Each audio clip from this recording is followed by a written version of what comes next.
podcast, radio and stuff.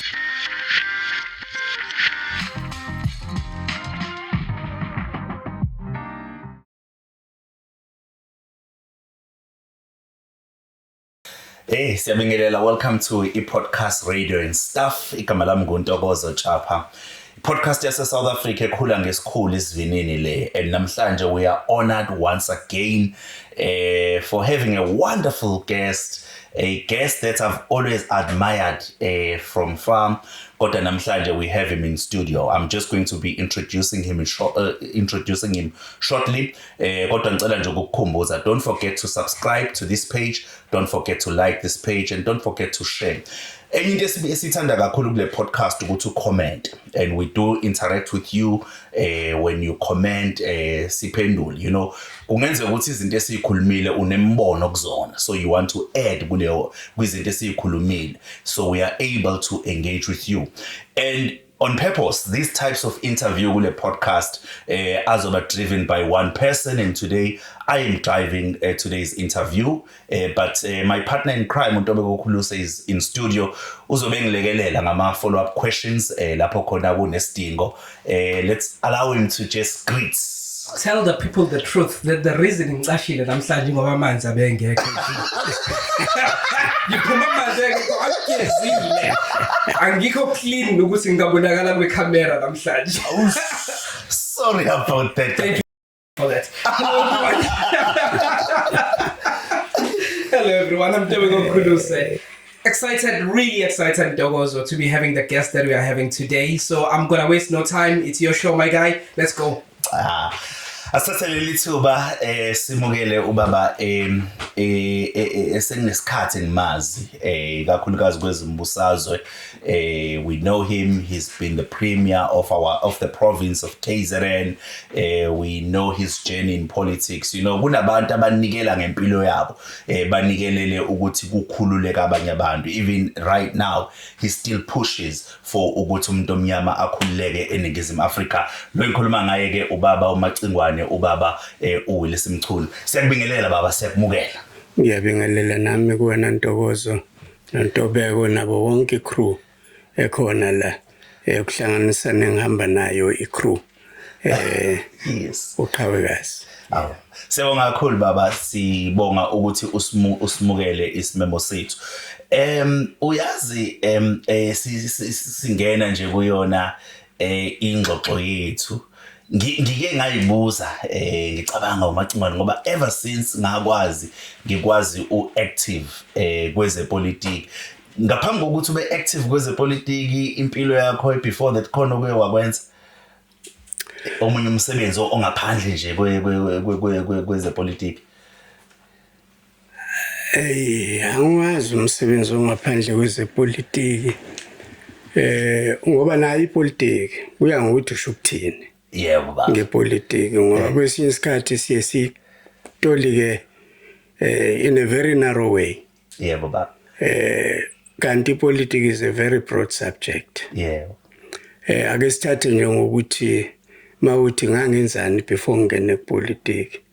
Ngizothi ngisesikoleni. Ngoba ngaleso sikhathi sasisesey'koleni nje siyabafana. Yeah. Isiqala lapho phela consciousness. Yeah. Political consciousness. Mangabe sisema-college uqaleke ukubona ukuthi umhlaba mubi. Nabanye bayakhuluma phambi kwakho, kodwa mina ngiphume e-college sengiyofuna umsebenzi. Ngenxa yokuthi kubazali bethu ngalezo ikhathi imali yayingenele yokusisa ey'koleni. Ngathi yabona siyesicule thina siyesicula ukuthi ubaba wami umama wami waye-kitchen girl. Yeah. Ubaba wami waye-garden boy. Yabona ukuthi babehola malini labo bantu ngaleso sikhathi. Ngakuye ngikho imali yokusisa kuma-university endaweni efana lo. Ngakona use-college nje kwakusuka impilo seyiphelele. Khuluma ngesikhathi sama-60s. Ngoba isikhathi esidala leso. Yebo. Nami ipolitiki ke ingena ke nje ngisesikoleni.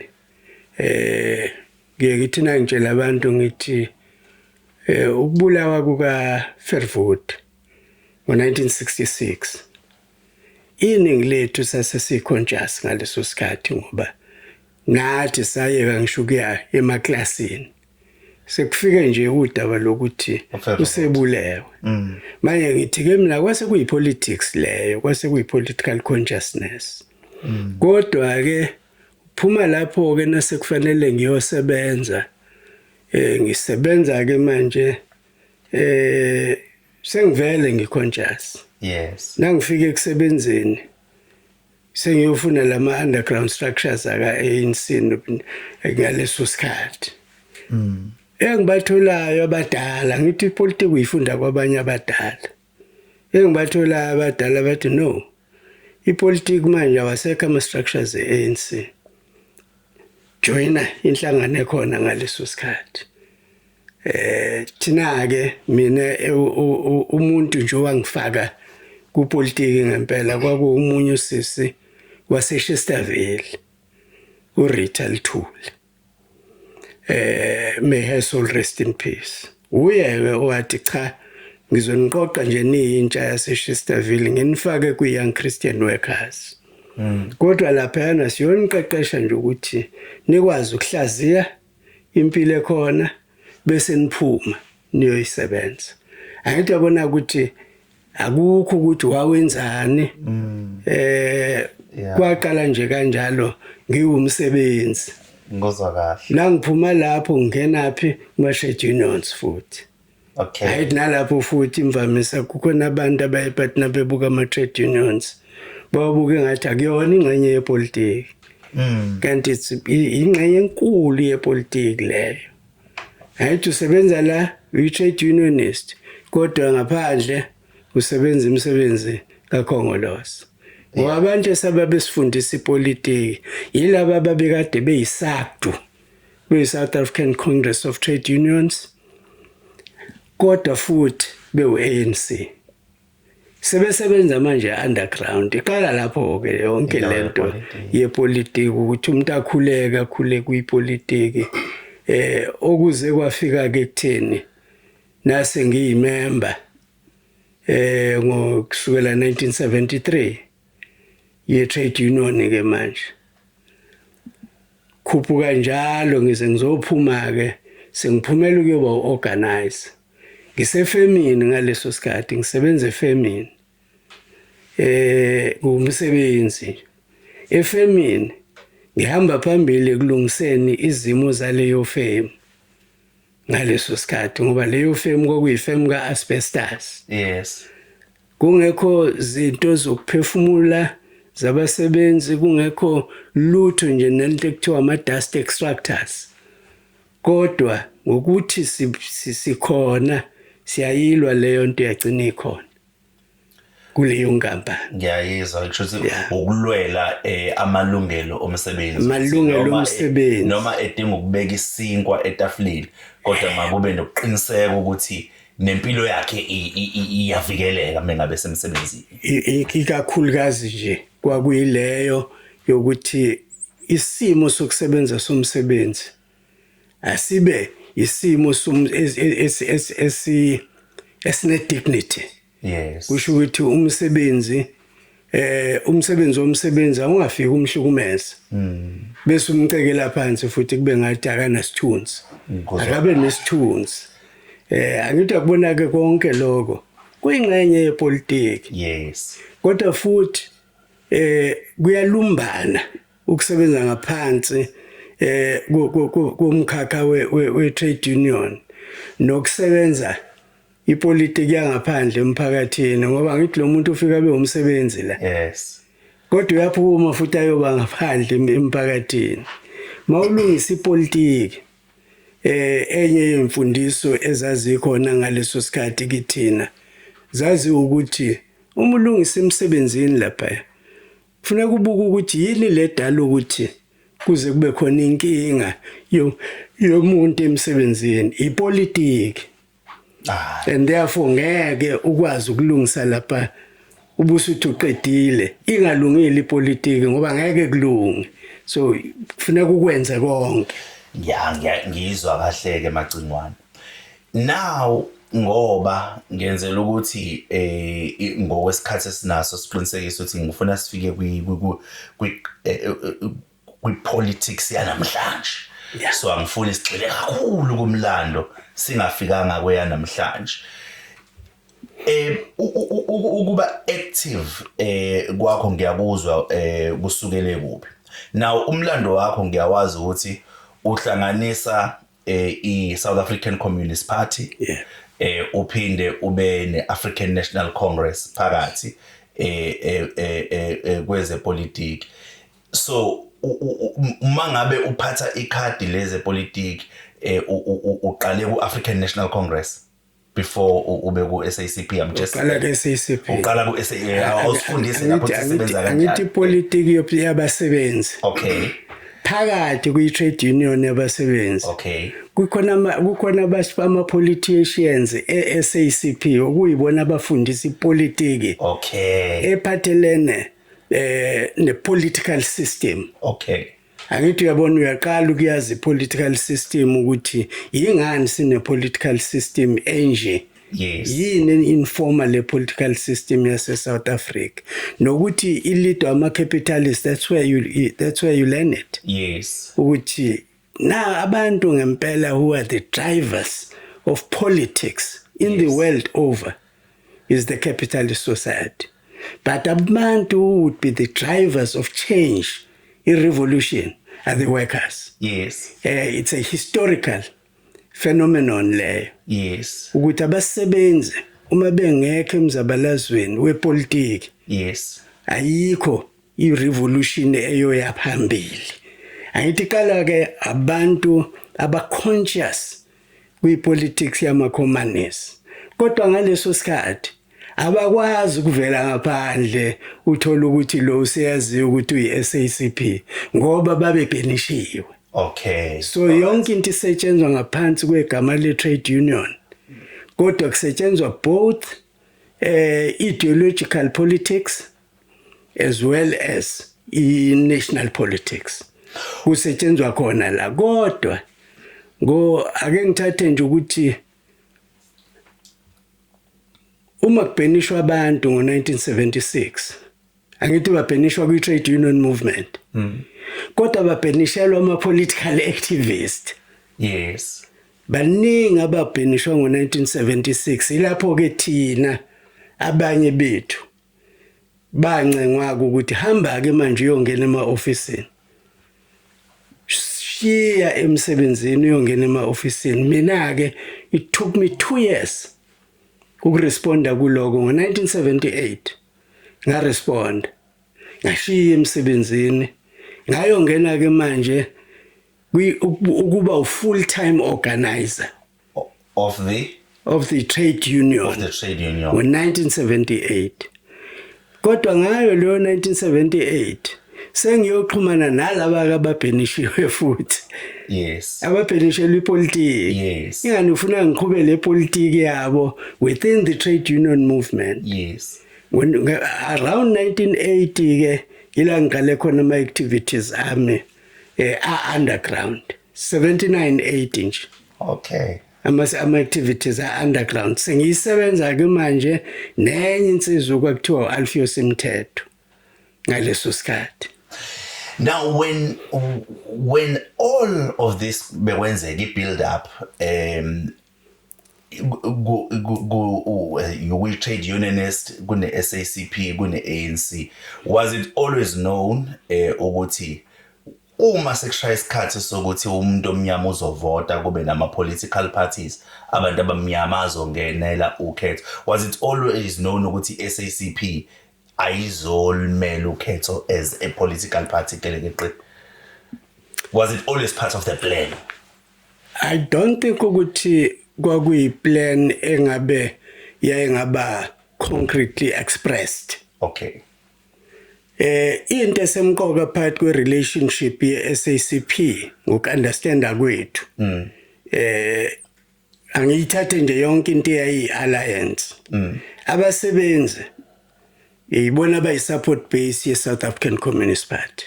Okay. Kusho ukuthi mawuthanda ungathatha inhlangano njengekhosato nje. Okay. Iyona support base yok espouse politics South African Communist Party, but it cannot be a political party. Okay. It remains a trade union ngoba inomunye umsebenzi wokulwa the bread and butter issues zabasebenzi. Yes. Kodwa it works closely in the South African Communist Party. Okay. But together the South African Communist Party COSATU had to work together with the ANC as the leader of the liberation movement. Into eyayikadeke ixoxwa kwakuama stages abukwa abanye. There were schools of thought ayethi there has to be a two-stage theory. Two-stage theory ayethi ANC mabe sekufinyelelwa ekuthiwa kuyathathweni umbuso will be the leader of society and government. The South African Communist Party will then advance its own socialist agenda outside of the tripartite alliance. Isiqhubeka ke iSACP ukuya ekutheni ithathe lelizwe ke ilise kwi-socialism. Lemzabalazo yombili yayaziwa ukuthi ayifani. Khona umzabalazo wokusa yokuletha inkululeko. Khona umzabalazo wokushintsha isystem yokuphatha usushintsha ke from a capitalist system to a socialist system. Yilo mzabalazo kwakufanele ke ujahwe iSouth African Communist Party. Ngingakuhlaziya mina kanjalo ukuthi ileyo nto eyayikhona, kodwa kwakukhona abanye abathi you can't see it as a two-stage. It is one stage of the revolution enendlela eneyikhathi ezahlukene. Okusho ukuthi ke namanje ke ileyo politiki ekade isibusa thina esasikade siwe amakhomanisi kodwa futhi si ANC esasikeke sikuphikise ukuthi kufanele kube khona inhlangano efaka wonke umuntu wase South Africa ezolwela futhi inkululeko ya wonke umuntu wase South Africa. Macingwane wahamba ke kwezepolitiki ngoba ngiya fast forward uhambo lakho lude kwezepolitiki and it can take isikhathi eside uma singena kulona wagcina ke usungene kuhulumeni. Ayithi yabona ukuthi ngeqa kangakanani wangena kuhulumeni waseva kuhulumeni. Do you remember ukuthi isiphi isikhathi la ungene khona kuhulumeni ke manje ususeva andibapha ama portfolio ongene kuona? Nalapho kuya ngokuthi sitolika ngokuthi yini uhulumeni noma ngabe iParliament silitolika ngokuthi uhulumeni. There's a difference between iParliament and uhulumeni. Okay. I-difference ukuthi iParliament yilabantu abawu-80 bala KwaZulu Natal noma abawu-400 abaku-national. Lawo bantu ke bayiParliament. Yeah. Uhulumeni ke yilo seholwa umongameli phezulu wama-cabinet ministers. Okay. Uhulumeni KwaZulu Natal iloka premier nama-MEC. Yes. Uhulumeni ke loyo kodwa thina masisebenzisa igama lesizulu sivele sithi uhulumeni wonke. Mina ke ngiqala ukuba ingxenye yokuphathwa kahulumeni neParliament ngo1994. Ngesikhathi nje qala ukuthi kube neParliament ngiqala lapho ke. Kodwa ngiqala njengosekela somlomo. Ngoba ioffice lika somlomo uyokhumbula ukuthi inkatha yenkululeko yesizwe inkatha Freedom Party. Yes. Yayiwinile i-province. Yes. Ngo1994. Yes. Kodwa kwakukhona into wakuthiwa i-Government of National Unity eyayakheke yaze yafinyelela nakuma province. Yayiphoqa ukuthi no ANC akanikezwe ama positions. Mina ke iIFP yathatha ke kuba undunankulu, yathatha nokuba usomlomo weParliament la KwaZulu Natal. Kodwa kwase kuthi iANC yayisiba no MEC abawu 3 ngaleso sikhathi. Kwase kuba iposition ka4 yanikezwa uDeputy Speaker iANC. Ngase kuqokwa mina ke kwaANC ukuthi ngibe uDeputy Speaker.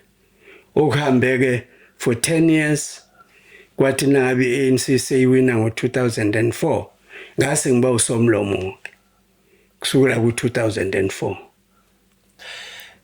Okay, so based on indlela osifundisa ngayo namhlanje kusho ukuthi ngingasho ukuthi mina umqondo wami ubuhlezi ukuthi iANC ike yaba kwi-opposition bench, but mawusu ichaza ukuthi kwaba ne-government of national unity, and then kusho ukuthi yayingekho kahle hle iANC kwi-opposition ngo-1994 eKZN kodwa yayingxenye kahulumeni.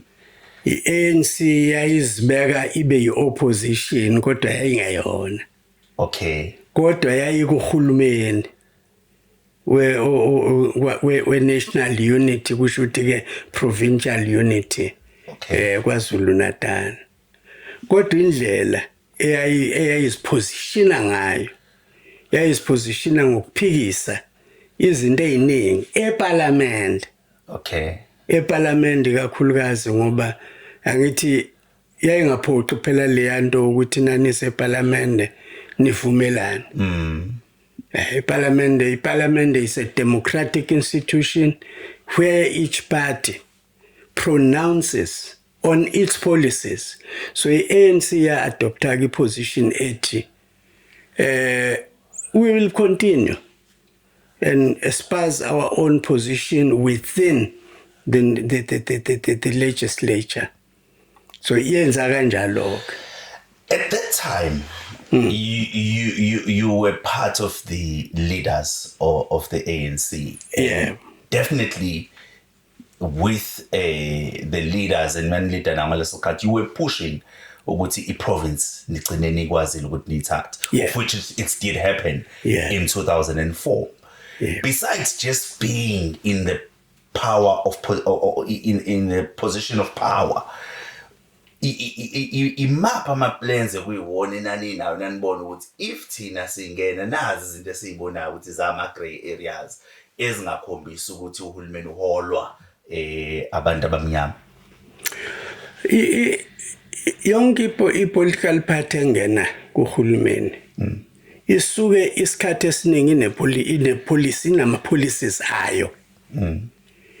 Part of ama-policies ayo kusuke kuyi-election manifesto yayo. Yes. Thina-ke eyethu i-policy enkulu esasukela kuyona kwakuyi-Freedom Charter. Yes. Ngaphezu kwe-Freedom Charter bese kwakheka-ke amanye ama-policies esiba nawo kuzinkomfa zakwa-ANC. Iyona yodwa-ke indlela ekunikeza ukuthi nibe nama-policies othi nawabheka uwabona ahlukile kunawo amanye ama-political party. Iyona kwento ehlukanisa nje i-political party. Ngakho-ke sasinesiqiniseko sokuthi siyokwenza okwehlukile thina ngoba ama-policies ethu ehlukile. Ngozwa kahle. Agabisa, I don't know if there is any follow-up ofuna ukwenza before move on. I know ukuthi ngi-move fast. Sure. Yeah. Just quick clarity, Macingwane. Lango 2004 sekuvelile ukuthi ANC yathatha like KZN. What do you credit that to? Ngabe yini yadala ukuthi igcine kwazile ukukhipha iIFP iANC kwipower kungene iANC kungene iANC?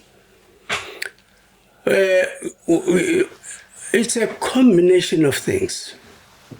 Number one, ngaleso sikhathi njoba ngithe iANC yayipositioned as opposition. Yayikwazi iANC ukuthi isebenzise ukuba kuhulumeni kodwa at the same time ibe i-opposer okushiwo enye yama-political parties including i-IFP. Therefore ama-MEC lawa amathathu aka ANC ayebhizi edeliver izinto kubantu, edelivela nje abantu, kwakungekona ukuthi nisebenza nje in abstract. Kwakukwazi ukuthi kiwe kubantu kuyodeliver lezo zinto ezithinta impilo zabantu ngqo.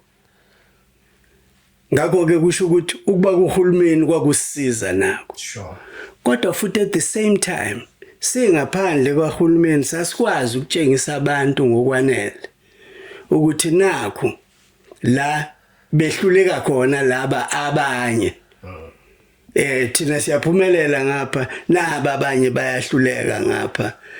Ngakho ke kusho ukuthi ukwazi ukutshengisa nje abantu ngaleyo ndlela yokuhluleka kahulumeni kwakuyenye izinto ezazikade zisisiza. Bese kuba yikona ukwehluleka kwe-IFP. Sure. Kwasisiza nako ngoba yayingelako ukufinyelela kubantu kakhulu. Yithi sasibonakala sifinyelela kakhulu. Kusho ukuthi kwehluleka kwayo kwakwenza ukuthi abantu bona qobo bangabe besathembela kuyona. Sure. Macingwane wahamba ngeke ngiwabale wonke ama stages akho ku African National Congress, but ube u-deputy chairperson we province if memory yami inkhumbula kahle ubu-deputizer umnumzana uSihle Zikalala. Am I correct?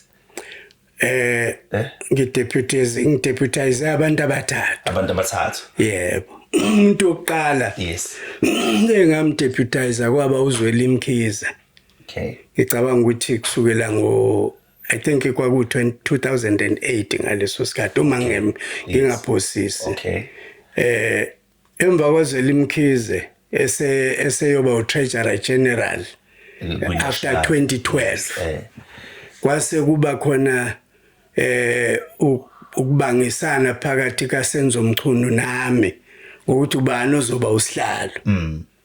Wase yaphumelela kuSenzo Mchunu. Yes. Ngasala ngideputizer uSenzo Mchunu. Okay. Okuthe ngokuhamba kwesikhathi uSenzo Mchunu wayese elandelwa uSihle Zikalala. Ngase ngideputize uSihle Zikalala. Ngize ngaphuma ke ngaleso sikhathi kwahulumeni sengiphuma kwahulumeni kade ngideputize uSihle Zikalala. So ngesikhathi udeputizer umnumzana uZikalala ingalesi sikhathi ukade upremier kwi-province, am I correct? Yes. Is it easy to be a premier ube usihlalo wakho MEC? Angitholanga mina kulikhuni. Ngakho ke eyami experience ithi kuyenzeka futhi akwenzeki kabi. Ukhiye uba sentweni eyodwa nje. Kuba sentweni ukuthi niyahloniphana yini. Futhi niyakwazi yini ukuthi nehlukanisa imisebenzi yenu. Ngendlela. Yeah. Bese nikwazi kodwa futhi ukuhlanganisa okunihlanganisayo. Njenganami nje nganginako ukuthi kufanele ukuthi ezinye zezinto before zenzeke ngithathisele kusekela kusihlalo. Yize ngiupremier mina kwafanele ngithathisele kusihlalo. Kodwa naye MEC kodwa usihlalo futhi kwakuthi nangabe leader njengosihlalo kube khona izinto nje athi nje Macingwane ngithi angithathisele kuwena la. Sisebenze kuye phezulu le interaction phakathi kwabantu abasuke behola imkhakha engafani. Isemqoka kakhulu. Ngakho ke sahola nje kahle kakhulu, ngahlushwa ukugula nje kuphela, ngibonanga la sayishayisana khona. Uphathe ukugula yazi Macingwane. I remember esinye beach isopa la khona okwahlasela khona ukugula uSithuli speech kwaba na uyasazi thina abantu beindaba kwaba necontroversy okuyenza ukuthi awukwazanga ukuqeda ispeech kodwa kwabonakala umnumzane uzikalala esiqeda enganako ukuhixiza kwaba ngazi ukuthi ubevele iread so kwenzeka nje ngokuthi uyena uyi-seasoned politician ukuthi akwazi ukuqhubeka naso i-speech kalula kanje ya angithi phela naye wayenaso okay kodwa kusho ukuthi ke kwakufanele ukuthi asenze kodwa okunye kwesibili engingaku-eda nje ukuthi ngangivele ngihambe ngingaphilile uya eMaritzburg kusho ukuthi yayaziwa into yokuthi vele ngiphilile vele kungenzeka ngingasiqedi speech kwakwaziwa lokho ethimbeni lakwa ANC kodwa ngoba kwakufanele ukuthi ngiye njengosomlomo nokwasekuzwakele nokuthi ngathi iopposition izoba nomsindo ngoba babe ngamamukeli uzikalala ukuthi amelele upremier babe sebenzisa ukugula kwami bekusebenzisa ngokunyundela iANC kwase kuba ukuthi angenze konke okusemandleni ukuthi ngibe khona ngiyezwa manje ngaleyo ndlela ke kodwa ukugula nje futhi mina ngiye ngithi nangitshela abantu ngithi nginesiqiniseko sokuthi into eya-eda kwaba yilamalambu enu likhona ilambu elalishisa nje ngqo angazi lalishisa kanjani ngoba awashisi lamalambu kodwa kwakukhona nje ilambu elalime phezulu lize nje ngqo kimi ngajuluka ngamanzi nte ngakho ukugula kwami kwalelo langa kwadalwa ikakhulukazi ukushisa ngiyezwa bacina ongathi nangiphuma futhi kwaba ngesizulu kukhona into ekuthiwa isinqi ukuthi nje ingathuba nesiyezanyana kodwa mawususukile futhi kwathi nje kancane kwashaya umoya kwaphela nyanya hayi isibhedlela ngiyafika esibhedlela akho lutho yonke into nje iyaphila Macingwane kube nesikhathi la khona ekumenyezelwe ukuthi usuya kwi-retirement kwezepolitiki so you are confirming ukuthi waya I don't confirm. You don't confirm? Yeah. Okay, so can I ask? Let me tell you what I don't confirm. Okay. I don't confirm ukuthi ngaya kwi-retirement kwezepolitiki. I confirm ukuthi ngaya kwi-retirement from government. Okay. And ngikhumbula kahle ngichazela omunye ukuthi nje bade sikhuluma ukuthi niyahlupha la. Ngizothi ngikhuluma ngegama lomuntu bese kuthiwa sengipromote umsakazo othile. Kodwa ukhona omunye owangibuzisisa kahle ukuthi Macingwane are you retiring from politics? Ngithi mina no. I'm retiring from government. And I will continue with my political career. Okay, all right. So you ever since sakubona ungekho government but in the background ubukhona kwezepolitiki. Now because angifuni sincishe isikhathi iMK party which is the party okuyona manje. So when did you get involved with MK party? When did I get involved with MK party? Ngaba involved with MK party nangiresign kwa ANC. Kanti qale nini iMK party ngoba phela thina sizwe imenyezelwa ngoDecember 16 2023 thina sizwe lapho. Yes. Mina ke ngiresign kwa ANC ngo-2024 October 4 to be precise. Kwa ANC ngajoyina futhi iMK party ngalelo la. I-political party ngizokunikeza manje ithuka kabisa. I-political party ifana nesonto mangayilinganisa. Kunzima yabo kufana ne-divorce. Kunzima ukuxibuka kwi-political party osuhlale kuyona isikhathi eside. Yini edala ukuthi ubaba Macingwane resign kwi-ANC mase ajoin iMK party? Ngizokulungiselela ke umbuzo wakho kade ubuza ngiwuphendule kwenye indlela. Okay. ngikwa ANC I did not oppose the formation ye MK party. I accepted it as a fact, a reality. All right. Ngiwa ANC. All right. Iqala ukuvela into ye MK party kuyi public. Okay. Ngiwomunye wabantu abaya kunqamalala ngisuka nelinye ithimba la kwa ANC. Before Christmas, I think it was umhla 23 to be precise, ka December. Okay. Siyokhuluma indaba yokuthi ushiya kwa ANC uyokhanda umkhonto party. Uyakubona yini kwenzeka kanje lokho. Kodwa ekubuyeni kwami lapho ngangiyingxenye yabantu bakwa ANC ababethi iseyenzekile lento. Asinayo indlela yokuthi sizofanele siyiphikise manje ngoba seyikhona. Into eseyisemqoka manje ukuthi kufanele sikhulume noNxamalala, sikhulume nabo bonke abantu. Iqala lapho ke. Umahlukana indlela.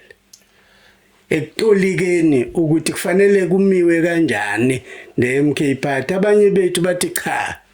Asingalwi nayo iMK party, asingalwi futhi noNxamalala.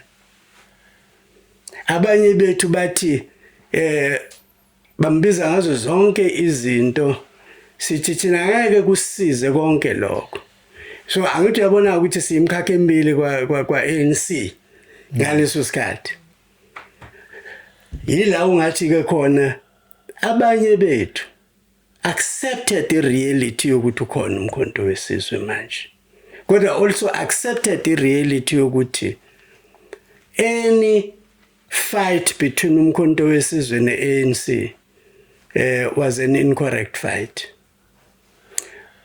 Sasi espousa nokuthi abamlalelisise ukuthi iziphi inkinga ezikhona kwa-ANC ezimkhiphile.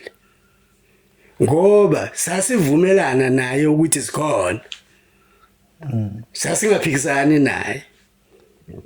Ethi u-ANC. Yes. Kodwa sivumelana futhi no sethe futhi naye akashongo ukuthi uyaphuma kwa-ANC.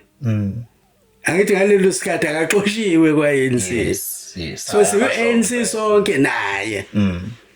Uthi uzovotela umkhonto wesizwe. Yes. Phela. Masiyisebenza ke siyixoxa lento kusho ukuthi ngomthetho wayesengashintsha uNxamalala uma ngabe kwakukhona abantu abaserious njengathi noma sonke sasi serious sikhulume naye silungise wayesengalishintsha ivoti lakhe ayishintshe nokuthi kwakhiwe umkhonto wesizwe party kodwa kwenzekanga iqale kanjalo ke ukuthi abanye bethu bayibona ukuthi yangathi sesihleli la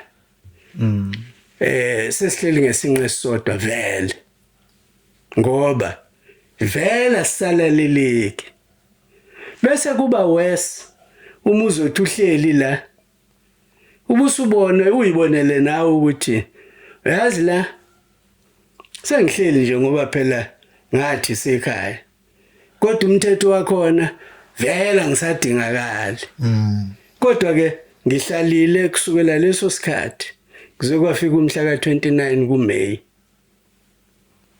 kwavota ngomhla ka29 kuMay waphumelela kumkhonto wesizwe party futhi waphumelela amalengisi kuthe ke nasuphumelele kwase qhamuka indaba ke futhi yesibili manje ithi ke indaba yesibili obani okuzosetshenzwa nabo siwu ANC ngomhla ka5 kuJune ngabhalela isikhathi sihola nabo nginayo ngisenayo leyo message engangiyibhalele sasikade sisebuholini nabo la engacacisa khona ukuthi into ezoshiya ngaphandle umkhonto wesizwe izotolikeka njengokuthi sikhipha umkhonto wesizwe inyumbazana abaningi bayohamba baye emkhontweni wesizwe kwesasixoxa nabo ke ngangibatshela ukuthi nami ngiyazibala laba bazohamba ngoJune 5 nako kunama talks okwakha uma nje kuke kwahlanganwa neDA kwashiwa ngaphandle umkhonto wesizwe ngibe sengiyibala njengomuntu ohambile. Okay. Uma ngihamba ke ngoba phela ngayiyeka ipolitiki kwakukliye ukuthi nangihamba ngiyaphi. Ngiyabuzwa. Angithi yabona ke ijeni yami. Yes. Ayiqali ngo-October, qala long before. Yes. Qala from accepting i-reality ukuthi sekhona umkhonto wesizwe. Ungaba imember ye-ANC kodwa uyi-accept i-reality ukuthi khona umkhonto wesizwe. Kapesa. Sure. Macingwane, thanks for sharing that. Indlela istory osichaza ngayo se relationship yakho nomkhonto wesizwe, it's very clear. Usikade wazi ngawo and you accepted that reality. Kodwa kube khona ama allegations athi kwi-ANC bekhona labo abagxamalazile abasebenza nomkhonto wesizwe kodwa bebe bekwi-ANC. Okusho ukuthi bathi khipha indaba ngalaba yisa kumkhonto wesizwe. So umuntu olalele njengamanje Macingwane, omunye ngathi uthini manje Macingwane? Wayengekho yini wayengasebenzeli umkhonto wesizwe ngalenkathi ku-ANC? Ungamphendula uthini umuntu ongasho njalo? Ngamphendula ukuthi ngangisebenzela u-ANC. Njengoba nje ngicacisile. Yes. Ukuthi ngangi-ANC ngikholelwa kodwa ukuthi umkhonto wesizwe usukhona. Asingaxabani nawo. Angithi yabothi kunomahluko lapho. Akona ukusebenzela umkhonto wesizwe lo. Ukusebenzela u-ANC kodwa uaccept futhi ukuthi umkhonto wesizwe ukhona. Uma futhi uzolandelisisa ngihlangane mina noNcamalalo kokugcina ngo2023 ngomhla ka23 December. Before umhla ka23 December mina nganginayo interaction noNcamalala ngezinto eziningi. Before umhla ka23 December. Kodwa sahlangana ukugcina ngomhla ka23 December. Sazohlangana late after ke manje sekukhethiwe kwadlulwa.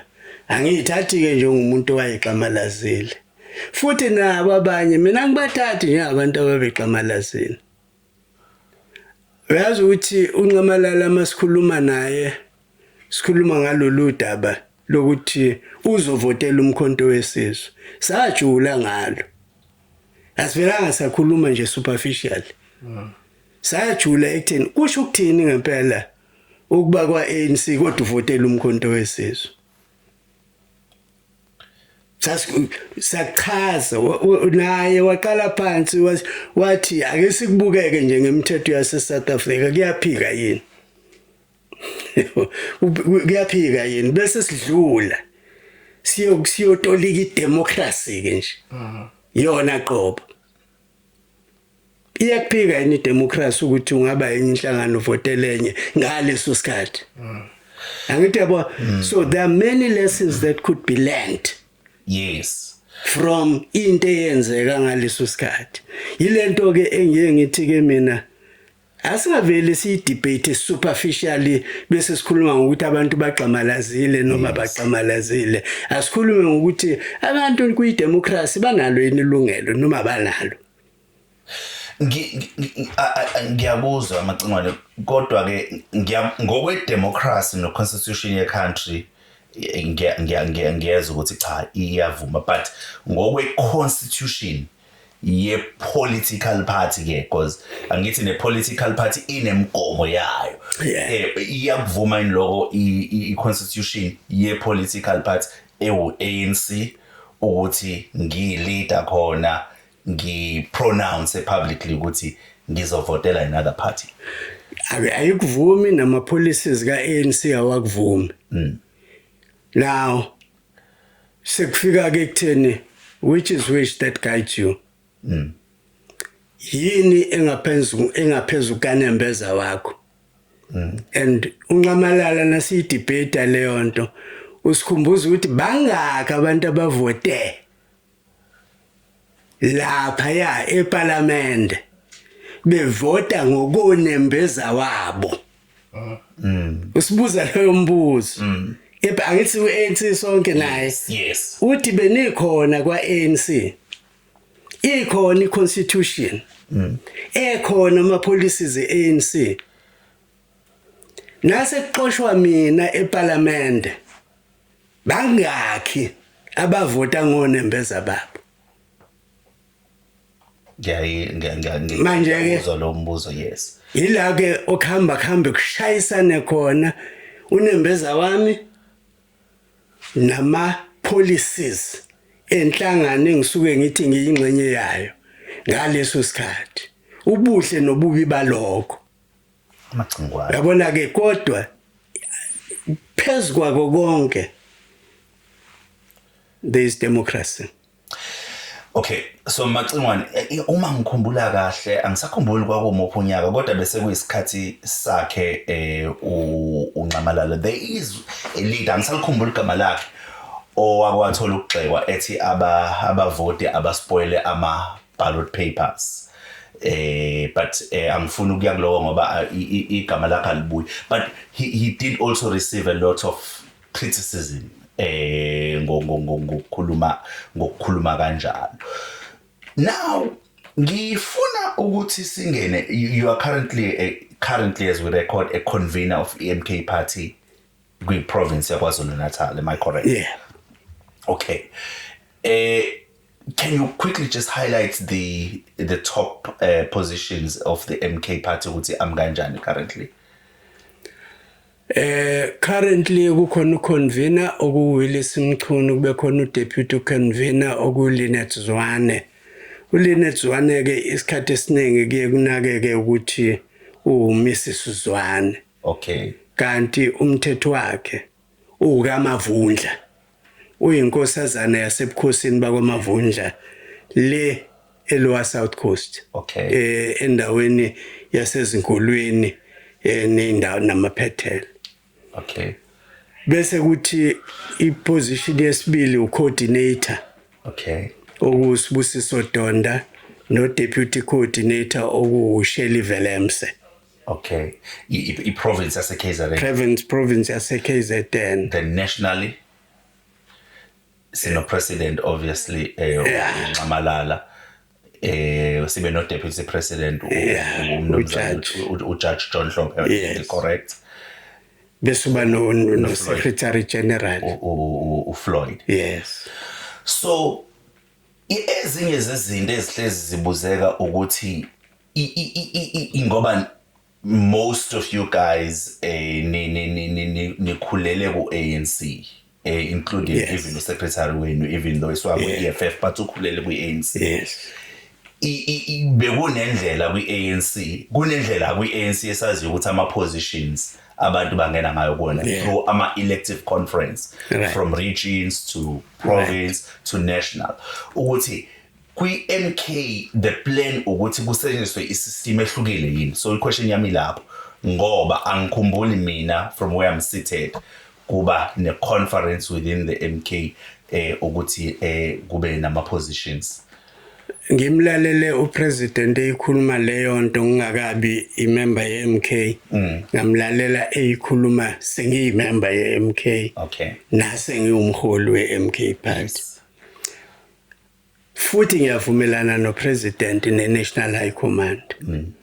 Ngeke kuthi ipolitical party khumbula ukuthi ipolitical party eyeMK party ayibanga ipolitical party yaba imass movement. Yeah. Mass movement of the people. Yes. Ube munye yumholi obize bonke abantu. Bonke wababizela nje kutheni asambeni siyovotela umkhonto wesizwe party. Yes. Upresident uJacob Zuma. Yes.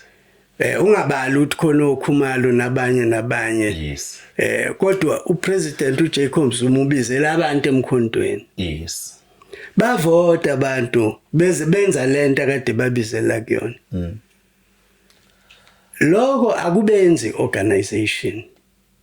Kodwa mangabe sefuna ukwakha organization, okay. An organized formation with structures. Okay. Phakathi kwabo bonke laba bantu abangaka uzobabiza kanjani athi asiyene conference ke manje abazane Ngizwa. Bafika baqhamuke inhlanganweni ezahlukene bazothi befika nje bebethi bakhethana bawobani. Ngizwa kahle. Ngaphezulu kwane. Therefore there has to be a time where Umkhonto Wesizwe forms itself into an organization. This is the time. Okay. Yingakho ke i-policy yok-appointa comes in okwamanje ngoba okudingakalayo abantu abazokulekelela Umkhonto Wesizwe ukuthi wakheke njenge-organization. Ube ne-constitution eproper seyikhona ke manje constitution. Ungaphikisana nokuthi proper yini ngokwakho. Yes. Kodwa ikhona. All right. Iyona mkhumbandlela okhona. Okay. Ama policies ayakhandwa manje wonke asuselwa kwi-constitution nakuma policy pronouncements. Ayakhandwa manje. So izoba nawo somebody has to do that. And it can't be the mass movement. It has to be selected people. Yingakho ke be-appointiwe ke laba bantu. Bonke banama task. Kukhona ama structures okufuneka akhiwe ngokwe-constitution ke manje. Yila ma structures ke siwabekayo kuma provinces. Yes. Siyaqala manje sakhane uhlaka. Ngokuhamba kwesikhathi uma ingashintshile le organization kodwa abantu bayovuthwa ekutheni sebengakhethana. But okwamanje somebody has to do umsebenzi properly. Kusiza phi ke futhi lokho? Kusiza ngoba uyabona uWillis nje obebekiwe nje njengoconvener. Ukhona namhlanje kusasa. In fact bekungathi nje wena kade ungilindele namhlanje uzose kuthiwa ngiseyena uconvener bese uqake ukuthi usazongibizela Ingakho ngithe at the time of recording. Yes, Ngoba you are asazi ukuthi right. by the time siqeda uku-edit iphuma. You are right. Mhlawumbe kube sekushintsha izinto. You are right. Ngendlela yinhle yimbi leyo nto. Kwesinye isikhathi iyalimaza. Kodwa kwesinye isikhathi iyasiza ngoba uWillis umremove nje. Yeah. Naye wabheda nje amremove amasishana. Yes. Noma na ubona ukuthi ukhona omunye ongenza umsebenzi kangcono kunoWillis Mchunu. Yes. Yeah, akalandwe leyo muntu azokwenza umsebenzi awenze kangcono kunoWillis Mchunu. Kuyakhiwa. Yeah. Kuyakhiwa sizofika isikhathi la sekuvuthwe khona. UPresident uZuma ke futhi enye into emcasula ngaphezulu kwayo yonke into. Yilabantu abanemali kakhulu. Abathenga inkomfa. Awuleyo itayimbulala. Yeah, ngiyengizwa befuna. Itayimbulale ngoba into yabantu abanemali kakhulu kuthi yiwe enkomfeni iyafika inkomfa thina sicabanga ukuthi reflector voice of the people kanti in fact inkomfa reflector power of money ukuthi ubani obenemali ngaphezulu komunye. Yeah. Kusale ngaphandle abantu abanamakhono abebengawasebenzisa kangcono. Manje ke upresident ke uvika zonke lezo zinto bene National High Command. Ayikho ke into wrong kwamanje nak-appoint. Kapisa. Sure. Macingwane, ngicabanga ukuthi uthe ungiphendula kancane kodwa nje ngizela ukuthi kucace. So mangikulalele uthi okwamanje iMK ayiwi conference kodwa kungenzeka lokho kushintshwe in future. I'm understanding it. That is within the power of the MK party to take as a decision ukuthi iyashintsha yini, what informs ukushintsha. Sure. But it also is within the power of the MK party ukuthi kumaintain na ikubona ukuthi kuyayisebenzela. Sure.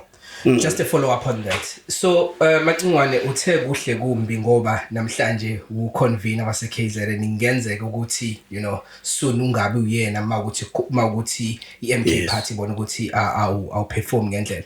Ngiyakunderstanda lokho kodwa khona abathi kuyinkinga ngoba kusho ukuthi udinga impressa umuntu oyedwa okumongameli uNqamalala bathi mawukuthi uNqamalala nje uzwa ukuthi akakuzwa kahle angakhipha esikhundleni ungathini kumuntu ongasho njalo. Ngingamphikisa practically ngoba ngingathi mina kusho ukuthi akamazi uNcamalala lo muntu ophike osho njalo. Uma usebenze noNcamalala isikhathi esengisisebenze noNcamalala uyazi ukuthi akekho personal. Yeah. Uprincipled. Ngakho ke angimazi ukuthi yini engabe informer ukuthi abe personal ngomuntu. Yeah. Ngesikhathi ngifika mina emkhondweni ngibe nalo ithuba lokuhlala noNcamalala. Isikhathi eside impela kakhudlwanyana ukube nje amet liberty ngabe ngiyanitshaya nokuthi sabaside kangakanani. Kodwa sabasithela. Sabaside ngokwanele. Ukuthi angithathe on board ngako konke okwenzeke. Yeah. Kwi-MK party akubona kusemqoko ukuthi kufanele ngikwazi. Kokunye kufaka phakathi namanye ama reasons of ukuthi why ebengikubona nami ngingaphandle kwenzeka. Okuthinta nabantu akukho ku personal. Yes. Akukho ngiyagaranta akukho ku personal konke kwaku based on principle and facts at this disposal of uNcamalala ngaleso sikhathi. Manje ke mina ngingakuphika impela lokho. Futhi ngingakuphika kahle ngoba ngithi njoba ngiyiconvener nje. Eyami understanding ukuthi uNcamalala ufuna ukuthi ngilekelele lo mkhonto wesizwe bene National High Command. Bafuna ngilekelele lo mkhonto wesizwe ukuthi umuve ube sezingeni elithile. Manje uma ngiphumelelile kusho ukuthi ukuphumelela komkhonto wesizwe angi-impress uNcamalala angi-impress iNational High Command ngicontributor ekwakhekeni komkhonto wesizwe njenge-expectation ye-National High Command noNcamalala. Kodwa uma ngifeyila futhi kufanele nami ngireflect nje ngokwesingami ukuthi ngifeyile. Uma ngifeyila kufanele ngempela benze njani bona. Yeah. Yabo kuyefuna ukuthi uyibuze ukuthi kufanele benze njani uma abantu uma ungaphumeleli wena. Yeah. Emsebenzini okade ulindeleke ukuthi uphumelele kuwona. Of course kuyipolitiki zikhona ke nezinto ezikhona on the ground. Ezingenziwa na abanye ukuthi ungaphumeleli. Kodwa uma bephumelela ukukwenza ukuthi ungaphumeleli kusho ukuthi vele bekufanele beungeke uphumelele. Kusho ukuthi kufanele ukuthi ngempela na ubuye ukwamukele nje ukuthi hayi ake ngishenxe ngidedele abanye. Now based on le segment esikuyona ke Macingwane. Asike sithi nje ukuba current ngayo iMK ngoba sesizoyigoqa interview sihlonipha isikhathi sakho siyawazi ukuthi maningi ama commitment osuku. Masikhuluma nge-current period kuningi okwenzakalayo kwi-MK. One nganoma ubaba o-active ngulapha kuma social media kunemisindo egcina isuswa yithina sikwi social media abezindaba ngoba eminye isuke yama rumors eyenza kubuke ingazi ukuthi kuxatshenwe lapha kwi-MK engazi ukuthi uyalandela ukuthi kwenzakalani as a convener. Ngizolinganisa ukuze uzo understand ukuthi ngikhuluma ngani. Kuke kwaba uma kuqala lo nyaka kwaba nabantu nje ababhiza bathi uFloyd Shivambu insuku zakhe zibaliwe within the MK party. And then recently kwaba nokubuka ingazi ukuthi kunokushayisana okukhona between Floyd and uDuduzile Zuma Sebhudla. Kwathi kusenjalo futhi kwaba nokudideka kwabantu nge-speech sika Deputy President eParliament responda kwi-SONA. Now zonke lezi zinto kuthina zisenza sigcine sicabanga ukuthi ngabe lo wamsindo awenziwa yini ukuthi iMK is not organized. So the question yami ithi lo msindo esubona wenzeka or confirmed or unconfirmed awenziwa yini ukuthi ayikakazi establishes an organized political party but it's a mass movement. Ake sithathe nje ngokuthi I'm not going to be specific kulezo indaba ngoba ngithi nama ngizazi kahle. Yes, ngakho ngisho ukuthi unginikeza nje ama-rumors. Yeah. Kodwa ngingamangala uma ngabe kungakhona inhlangano engaclaima ukuthi ayinazo izinto ezizinkinga ngaphakathi. Ngoba phela kuhlangene abantu abanembono eyahlukene. Izoba khona ke leyo mbono eyahlukene. The question is how do you manage it? Manje ke mina ngizothi uma ngabe kuyiqiniso konke lokhu esikufunda ku social media ngesimo ngokukhulumeka okukhulumeke okuthiwa kwakhulunywa uCommander uDuduzile ku Floyd noma ngo Floyd uSG uma kuyiqiniso ngizothi mina kodwa phela ngithi umongameli ukhendlishe kanjani khendlishe ngokuthi ku resolve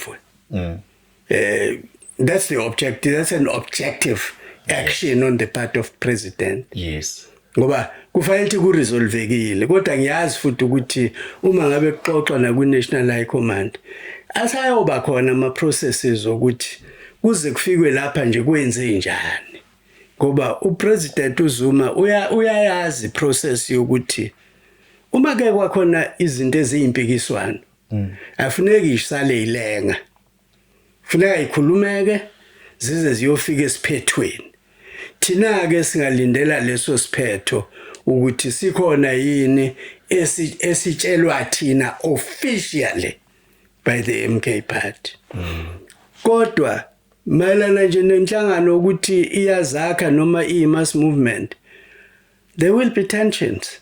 There will be tensions fanele wa expect ngoba noma ku-appointwa abantu it's not like everybody will agree with those appointed. Yes. It's not like that. Kodwa how we handle into yokuthi izwi labantu lizwakale khona into esiyibiza ngokuthi principle of democratic centralism. I-principle of democratic centralism ithi sonke si-accepta osekubekwe etafuleni i-national leadership. Kodwa iphinde futhi yona i-principle of democratic centralism ithi but abantu abanye banalo ilungelo lokuraise imbono and abasemagunyeni bane obligation yokuyilalela leyo mbono bayihlaziye objectively. Angithi yabona ke kwenza ukuthi organization izoba nama decisions ewathathayo kuye ngokuthi afika kanjani emiqondweni nasenhlizweni zabantu uma kukhona isidingo sokushintsha kwamanye ama positions ngenxa yokuthatha into account okushiwa abantu kuyokwenziwa nalokho but enye yezinto mina engithanda nje ukuthi ngingayihloniphi kahle kodwa ikhona eyokuthi bese kuba khona isentiment sengathi abantu abafike emkhontweni bafike ngoba bene agenda ehlukile kuleyo mkhonto. That's the sentiment ke mina that I get worried about ngoba ayikho right. Yes. Futhi ngiyibone nje ngathi undermine uCommander president National High Command. Yes. Waphela ukuze uWillis abe uconvener akuyena nje upresident othatha leso sinqumo individually. Okay. Sithathwa leso sinqumo consultatively. Upresident umlomo we-National High Command. Okay. Wokukhipha isinqumo esingujuqu. Okay. Kodwa i-consultation happens. Okay. Ngeke futhi no Floyd Shivambo abe uSG engazange axoxe i-National High Command ivumelane ukuthi no unayo capacity yokuba uSG. Sekubukwe yonke into, kwabukwa nabo bonke abanye, kwabukwa neexperience. Because remember omunye kimina wakhuluma kahle kabi ngimlalele nje ethi yabona lento iyangicasula mina Macingwane. Uyazi ukuthi abanye ngibatshele mina ukuthi bathi akenze njani umongameli. Umongameli ufana no coach babememeza kama club amabhola ni angifuni ukuwa advertise la. Mawu Kaizer Chiefs ngai advertise. Ngazile ukuthi kuzosuka umsindo. Manje ngiyabona wathi ufana no coach we club yebhola obuka ispan sakhe. Obuka i-team yakhe ukuthi kule team yami. Yes. Nginayo yini i-left wing, nginayo yini right wing, nginayo yini center forward ezokwazi ukwenza yonke lento engifuna ukuthi yenze. Uma ngingenayo konje ngingayilandaphi? Bese ke yahamba eyokweshela. Yes. Njengo coach. Abuyiseke leyo member ke manje. La isifikile. Leyo member abese yayibophela. Angithi uyibophela nje amandla ukuyigudluza kuyena futhi. Yes. Akazili ukuzoyibophela ukuthi sekuyifa layo ngaphakathi. Nangabe ischeme singayivumi kahle uyoyigudluza futhi. Yingakho ke mina ngithi it's not a correct sentiment. Yes. Uma simgxeka mina into engiye ngisho. Mawufuna ukugxeka uWillis wakamchunu. Yes. Hlala phansi analyze nakwenzayo. Yes. Bese ufaka submission proper ezothi ngaloku naloku mina mongameli noma mina wena national chair uyisa noma ubani ngibona ukuthi usibanibani uyamehlula lo msebenzi. Yes. Wenzele phela uthi kuxoxwe ngokusebenza kwakho. Ixoxo ngokuthi uyasebenza phela manje wehluleka emsebenzini manje. Hayi kube into abstract ethi nje ufikele ukuzokwenza ukuzobulala inhlanga. Ufike neagenda yakhe. Asi-unpack leyo agenda ukuthi uyenza kanjani, ibonakala kanjani. Yes. Ngoba akekho umuntu ovele wasukela nje wasuka enhlanganweni yakhe. Weza la agenda yakhe angaba nayipi agenda impela. Uyabona mina ngithi ku-undermine nje nokuthi i-capacity of thinking and understanding kaNcamalala siyayi-undermine. Kanti uNcamalala asebenzi futhi yedwa. Yes. Nama-machinery ucabalala asebenza ngawo. Yes. Amanye owazi amanye ungawazi yabo. Okungathi nabo uWilliseke waphambuka nje iminute elilodwa wenza wrong. uNcamalala la lesazi khona mhlambe within minutes yebo manje umazi ngempela ukuthi uyazi kangakanani lento uyabona ukuthi uNcamalala ngeke avele aphicwe aphicwe umuntu ozoganga emkhontweni. Yeah, kapes. Yeah, Macingwane mina namhlanje nje ngizokhulumela abantu. Ukhuluma ngabantu abajoyine iMK at a later stage after ama elections ka 2024 May 29. So baningi abantu mina ngizange ngiyenze research kodwa bakhona abantu abakhalayo abathi labantu abajoyine iMK bajoyine iMK emva kokuba siwinile ama elections. Laba kade besebenza kanzima becampaign iMK abasabekwe ekhundleni sekuthatha abantu abafike manje bayiswe eParliament babekwe ekhundleni zeMK. Uthini umbono wakho noma icomment yakho kulokho Macingwane? Icomment yami izothi wonke umuntu kufanele ukuthi nangabe wajoyina le MK nami engayijoyina aqale nje lapho ekutheni wathi mayisayina i-membership pledge yayithini. Mina ke ngayijoyina kahle ngoba ngayijoyina la eThekwini nganikezwa futhi iphepha eline pledge Alright. Nalicela futhi ukuthi cha kahleni ngoba mina kade ngangiwasayina ama pledge. Okay. Ngifuna ukulifunda nale pledge. Uthi thini? Uthi thini ke yona ihluke ngani kwamanye. Okay. Hayi ngayithola ukuthi noma ikhuluma ngamagama ahlukile kodwa isasho essence the same as amanye ama pledges. Okay. Number 1 ukuthi ngijoin umkhonto wesizwe without any hope for any personal gain. Okay.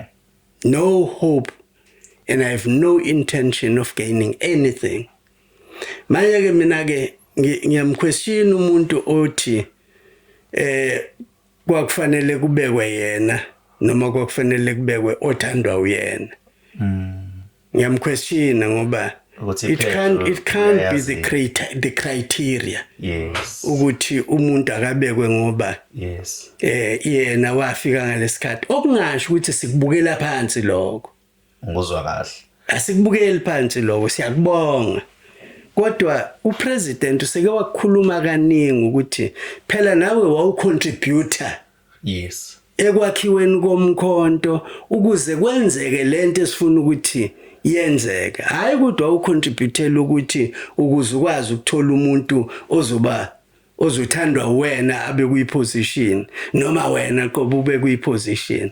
Yabona ziyaphambana lezi zinto. Kusho ukuthi ke akufanele ukube khona isentiment nje ethi ngenxa yokuthi mina ngacontribute kangaka therefore I qualify. Yes. Ukuthi ngibe nezwi elikhulu noma ngibe kuleyo position. Yeah. Shouldn't be ukwehla nje kumcabango wepolitiki lokho okusibeka kulelo zinga ngoba njoba ngishilo umkhonto wesizwe kufuna siudedele ube nabantu abazolekelela.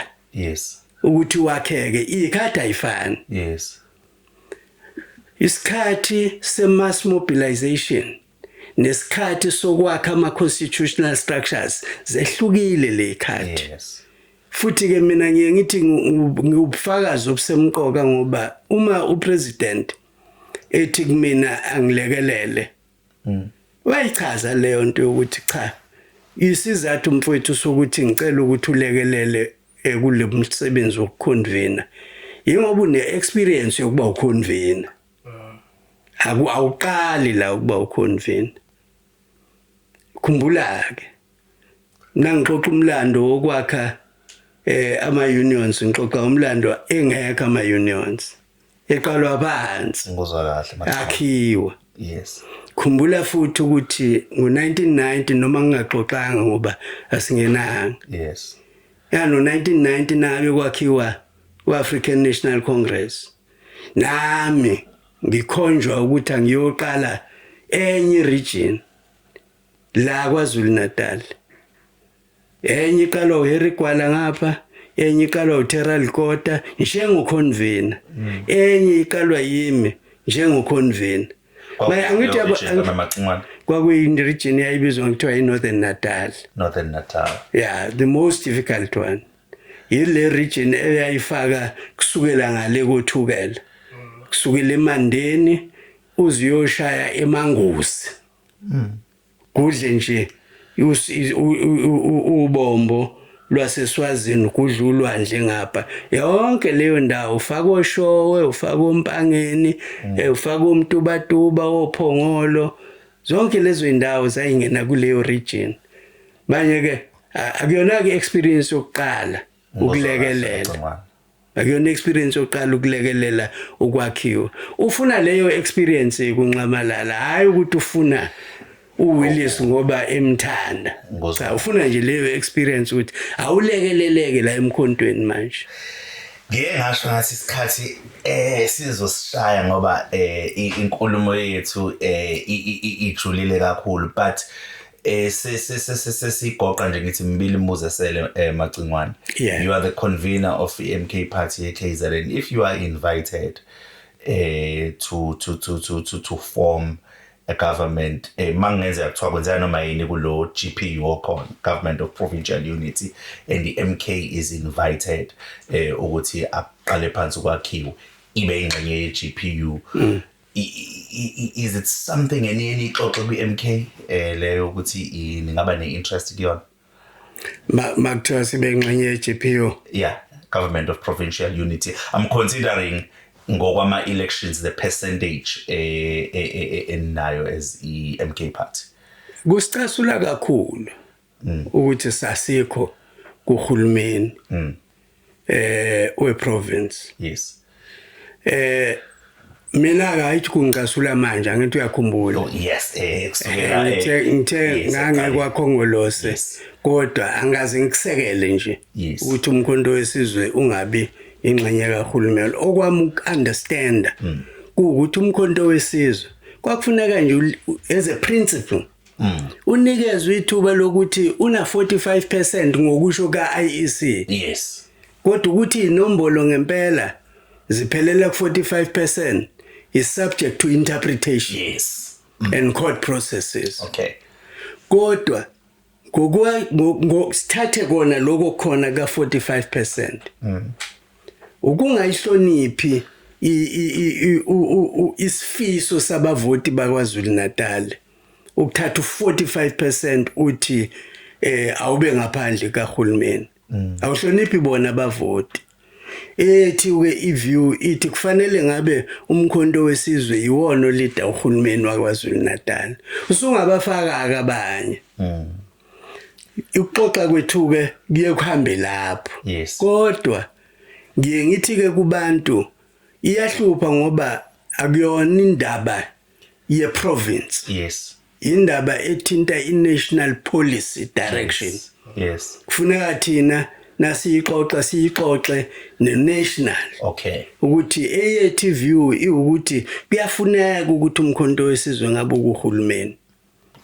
Kodwa uma ngabe i-national isi-ready ukupronounce pronounce ngalolu daba ukuthi ibona kona ukuthi kufanele kwenzeke njani. Kodwa kuyi-province yiloyo umbono oprevailayo futhi kuyi-province bayawazi national ukuthi uyaprevaila. Kodwa let's allow i-discussion. Okay. Ngalezo indaba ukuthi nje ziqhubeke. Kodwa thina in the meantime esikwenzile kube ukuthi sibuke ukuthi how do we play an opposition role effective. Okay.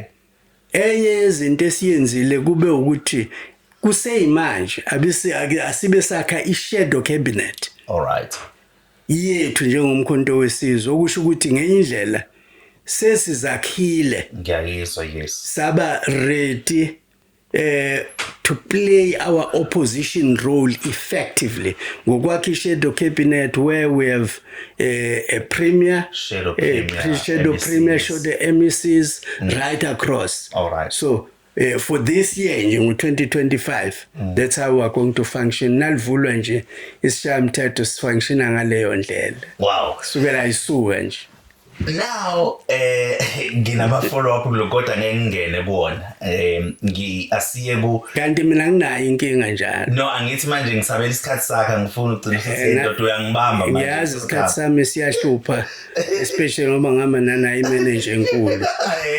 Ngizolibela ngishango yeah kodwa ke but ngifuna ukuthi ke la ungiphe not now as ngiyazi ukuthi uconvene but ngifuna ungiphe as umacingwane your honest view. Is the GNU working? No. Futhi angeke izisebenze. Angeke izisebenze. Instead it's going to be worse. Okay. Khumbula phela mina ukuthi opposition yami kwi-GNU is both ideological and practical. Okay. Mina enye ukuphikisana kwami no African National Congress ama neoliberal policies. Yeah. You don't take ama neoliberal policies anjenganalawa athathwe yithi kwakhongolose. Asikwazi ukufaka izwe esikweletini esingaka se-IMF. Ewa nje ukuthatha lamaloni o-IMF no World Bank yimfundiso esazifundiswa kudala lezo zokuthi ukufaka izwe esikweletini esiyokwenza ukuthi lihlale lelozwe licindezeleke unomphelo bese lisebenzela nje ukuthi abakhokha intela imali yabo ikhokha isikweletu esine interest eyisimanga. Ngakho ke I disagree with that. Okay. Fully disagree with that. Uma ke sekwakhiwa iGNU akukwazi ukuba ngcono na ufaka iDA phakathi. Ngoba abanikazi balama policies ama neoliberal policies iDA akuyona iANC iDA. iANC kodwa ivuma izinto ezifavor iDA ezilimaza iningi labantu. Now akumangazanga nje kumina nangabe kuba khona ukuthi ungqongqoshe whole ngqongqoshe enganginaye by the way kuma trade unions nakwa ANC we finance umnumzana uGodongwana yes ahluleke ukwethula i-budget sithi nasizwa futhi ukuthi into emehlula ukuthi ethula i-budget ingoba ufuna ukukhuphula iVAT ngo2%. Khuphula kanjani iVAT esiyilwe naye?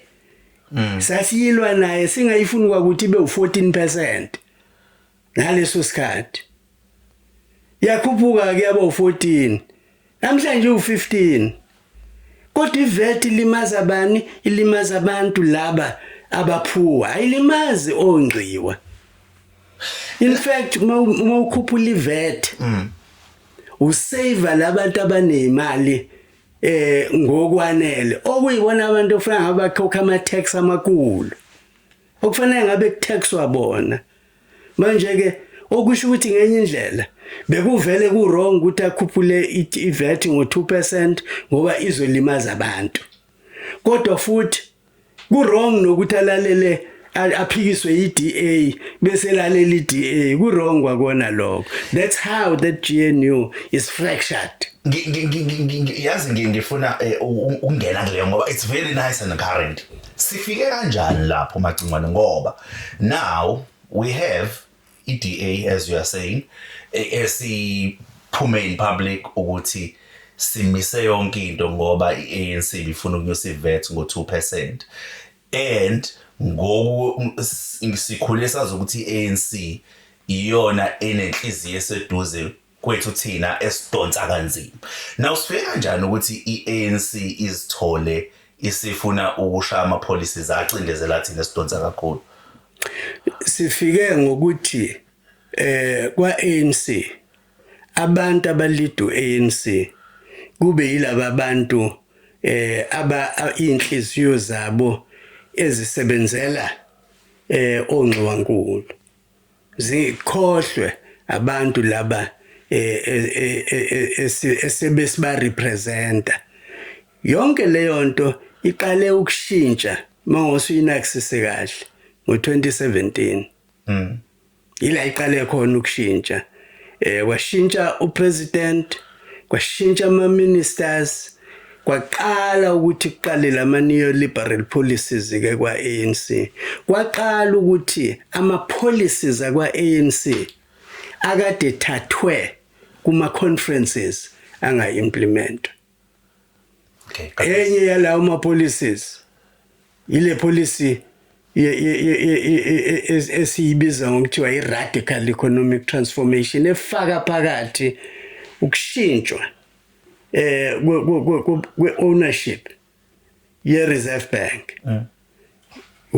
ubuyiswa komhlaba ubala nje lawa awumgogodla omkhulu kodwa ahambisana nokushintshwa i-radical economic transformation ebekade ANC iphusha all along ikakhulukazi ngesikhathi sepresidency kaNcamalala.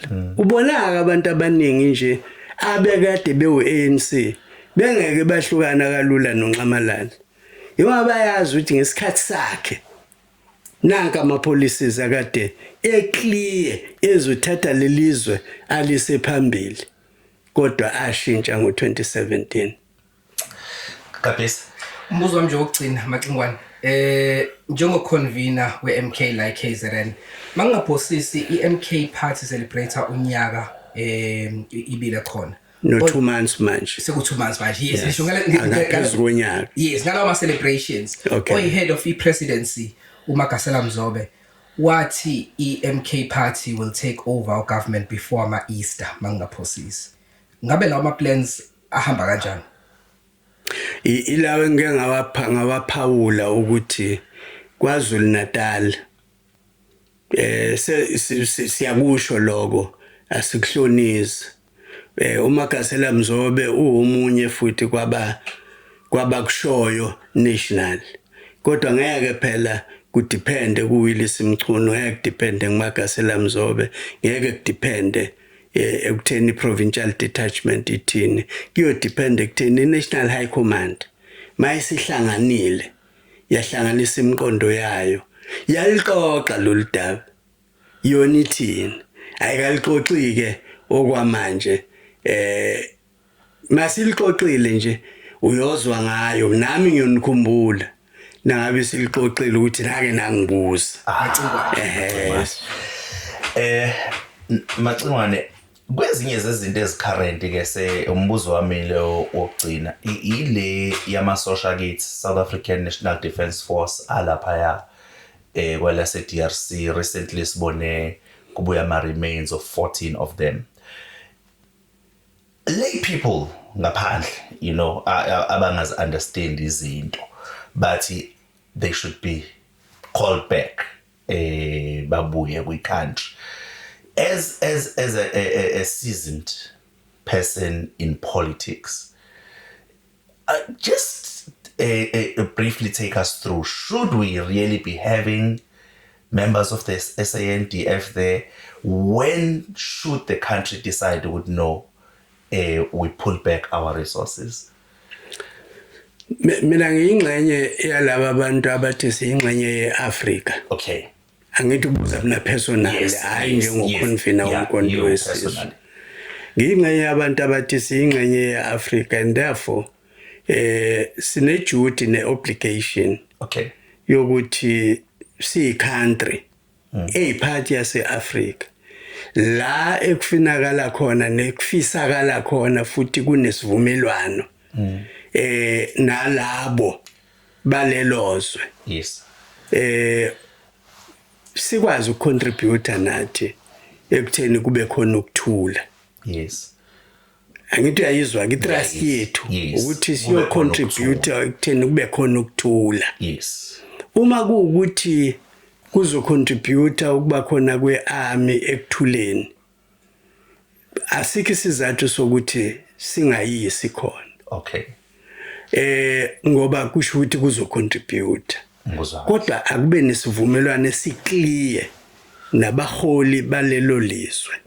Into esemqoka ukuthi nangabe sesibayisileke ba equipped yini enough ukubhekana nesimo esinoma yini ngoba na ubayisa la kunomsindo khona. Kufana nokuthi bayisa enkundleni yempi. Baba. Noma bengeza ukufika balwe. Kodwa kumele kufuna bakwazi ukuzivikela. Bakwazi ukuyivikela uma kwenzeka behlaseleka. Angazi ke ukuthi nakwenziwa ivumelwano nalawo mazwe amanye.